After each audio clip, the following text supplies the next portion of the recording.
Ja, Dóri, sigur í kvöld á Kópavogsvelli, nokkuð samfærandi ekki?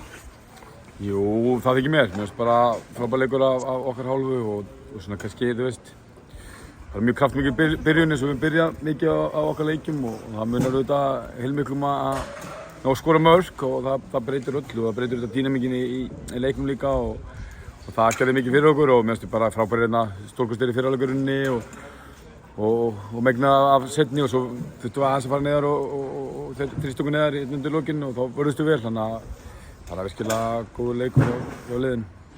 Eins og þú segir, góður í fyrri hálfleik og svona mjög beinskeyttir sóknarlega og svona myndirðu segja að þetta væri svona einhver besti hálfleikur sem þið hafið spilað á tímabilinu? Nei, ég myndi ekki segja það. Við höfum átt marga góða hálfleiki og oft hefur það skilað ágætis og niðurstöðu úrslitum, stundum bara því miður, bara höfðu ekki.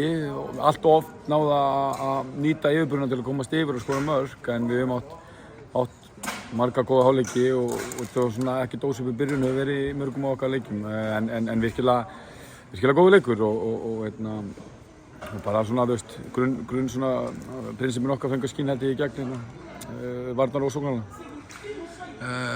Kristi Steindorsson fer út í hálfleik og Damir eftir 50 mínútur.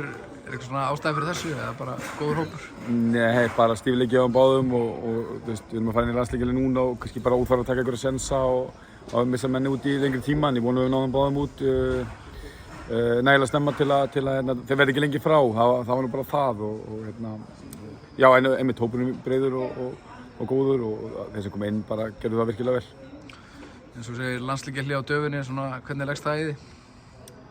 Jú, þú veist þetta, það er langt í að vinna leik í deildinni og vinnum hérna og myndum helst bara vilja spila aftur til 2 daga, en það er eflaust líka bara fínt aðeins að hlaða batterið núna og já, ég bara nýta þennan tíma vel, bæði til að hvíla okkur og svo undirbúa okkur síðustu 2 leikin í deildinni og við náttúrulega eftir leikin í dag þá er þetta bara Evrópuörlögin okkar eigin höndum og það er ekki flóknara en það, þannig að þrátt fyrir að mér ekki berast efstasæti eins og við vildum að þá erum við í baráttu og leikinni skipta máli sem er mikilvægt og já, ég nota tækifærið og óska Víkingum til hamingju með titilinn verðskulda. Það voru heilt yfir besta liðið og stöðusta liðið og virkilega vel gert af þeim. Það er ennþá alveg góð von Evrópusæti á ykkur, ertu ekki bjartsýnn? Jú, ég er alltaf bjartsýnn og við mætum með alla leiki einhvern veginn.